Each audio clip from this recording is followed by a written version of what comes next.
সুপ্রিয় দর্শকবৃন্দ, আসসালামু আলাইকুম রহমতুল্লাহি ওয়া বারাকাতুহু। তৃতীয় শুভেচ্ছা নেবেন, আশা করি সকলেই ভালো আছেন। রাজনীতিটা হচ্ছে অঙ্কের মতো। অঙ্কে যেমন সূত্র ভুল হলে অঙ্ক মেলানো যায় না, অঙ্ক মেলে না, ঠিক তেমনি রাজনীতিতে কলা কৌশলে যখন ভুল হয় তখন হিসাব মেলানোটা সত্যি কঠিন। কথাটি কেন বলছি? ভোলায় ইসলামী আন্দোলনের যিনি প্রার্থী রয়েছেন সেই প্রার্থীর সন্তানদের উপর হামলা করেছে জামায়াত কর্মীরা, অথচ এই দৃশ্য হওয়ার কথা ছিল না। যদি জামাত আর ইসলামী আন্দোলন একই জোটভুক্ত থাকত তাহলে তাদের লড়াই করার কথা ছিল বিএনপি জোটের সাথে, কিন্তু ভাগ্যের নির্মম পরিহাসে এই দুই রাজনৈতিক দল তারা বন্ধু থেকে শত্রু হয়ে গেলেন, আর এটার প্রভাব পড়েছে তৃণমূল পর্যায়ে ভোটের মাঠে। আগে সংবাদটি পড়ে আসি, যেটি নিয়ে প্রকাশিত হয়েছে ইন্ডিপেন্ডেন্ট যে টিভি চ্যানেল রয়েছে তাদের যে অনলাইন নিউজ সংস্করণ, সেখানে খবরটি বিস্তারিত বলছে। ভোলায় জামায়াত কর্মীদের হামলায় ইসলামী আন্দোলনের প্রার্থীর মেয়ে সহ 3 নারী আহত। এই শিরোনামের খবরটি বিস্তারিত বলছে, ইসলামী আন্দোলন মনোনীত প্রার্থীর কর্মীদের উপর একই আসনের জামায়াত ইসলামীর প্রার্থীর কর্মীরা হামলা চালিয়েছে বলে অভিযোগ পাওয়া গেছে। ভোলা 4 আসনে ইসলামী আন্দোলন মনোনীত প্রার্থীর কর্মীদের উপর একই আসনের জামায়াত ইসলামীর প্রার্থীর কর্মীরা হামলা চালিয়েছে বলে অভিযোগ উঠেছে আজ বুধবার সকালে, অর্থাৎ গতকালকে প্রতিবেদন। এটি চরপেশন পৌরসভার 6 নম্বর ওয়ার্ড এলাকায় এই ঘটনা ঘটে। জামায়াতের এই হামলায় ইসলামী আন্দোলনের প্রার্থীর মেয়ে সহ 3 নারী কর্মী আহত হয়েছেন। এই বিষয়ে ইসলামী আন্দোলনের পক্ষ থেকে উপজেলা নির্বাহী কর্মকর্তা ও সহকারী রিটার্নিং কর্মকর্তার কাছে লিখিত অভিযোগ করা হয়েছে।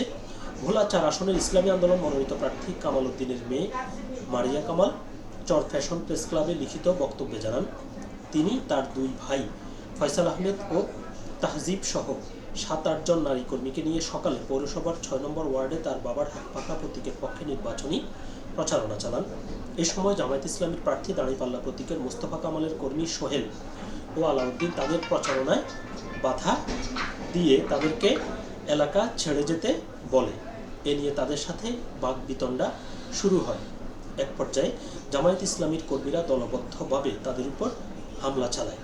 এতে তারা আহত হলে স্বজন ও স্থানীয়রা আহত অবস্থায় তাদের উদ্ধার করে চরফ্যাশন হাসপাতালে নিয়ে চিকিৎসা শেষে বাড়ি পৌঁছে দেন।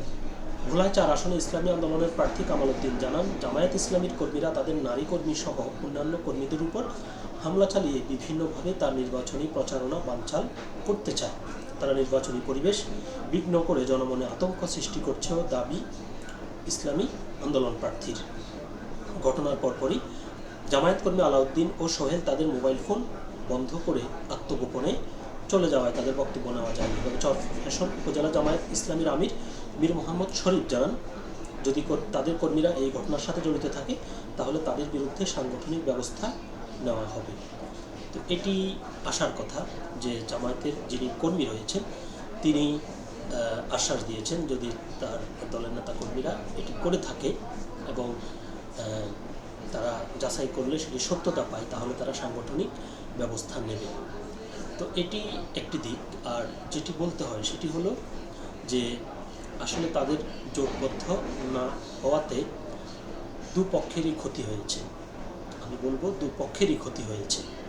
যেমন জামাত আর ইসলামী আন্দোলন যদি একই সাথে থাকতো তাহলে তাদের শক্তি অনেক বেড়ে যেত, আর এ ধরনের ছোটোখাটো ঘটনারও ঘটার সম্ভাবনা থাকতো না। তো যাক, সেটি তাদের নীতিগত বিষয়। তারা দুটি দল ইসলামী মনোভাব সম্পূর্ণ মানুষ যারা দেশে বসবাস করে তারা খুব আশাবাদী ছিলেন যে এই ইসলামী আন্দোলন এবং জামায়াত ইসলামী তারা একই সাথে থাকবেন এবং একই সাথে জোট করে ভোট করবেন এবং এর একটি ভালো ফলাফল তারা ঘরে তুলতে পারবেন। তবে সে আশায় গুঁড়ে বালি, শেষ পর্যন্ত কিছুই হলো না এবং এখন এর প্রভাব পড়েছে মাঠে। তারা একে অপরকে টার্গেট করে যুদ্ধে অবতীর্ণ হয়েছেন। দেখা যাক শেষ পর্যন্ত কার ভাগ্যে কী লেখা আছে এবং 12 তারিখে সেটি আমরা দেখতে পাব। তবে আশা করব এরকম অনাকাঙ্ক্ষিত ঘটনা আর ঘটবে না এবং সবাই সবার অবস্থানে থেকে সবাই সবার মতো করে নির্বাচনী প্রচারণা চালাবেন।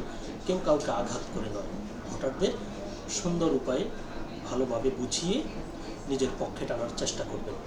অন্যর উপর আক্রমণ করে অ্যাটাক করে কখনো নিজের দলের ভোট টানা যায় না, এতে আরও নিজের বদনাম হয়। এই বিষয়টি সবাই লক্ষ্য রাখবেন। সকলে ভালো থাকবেন, সুস্থ থাকবেন। আল্লাহ হাফেজ।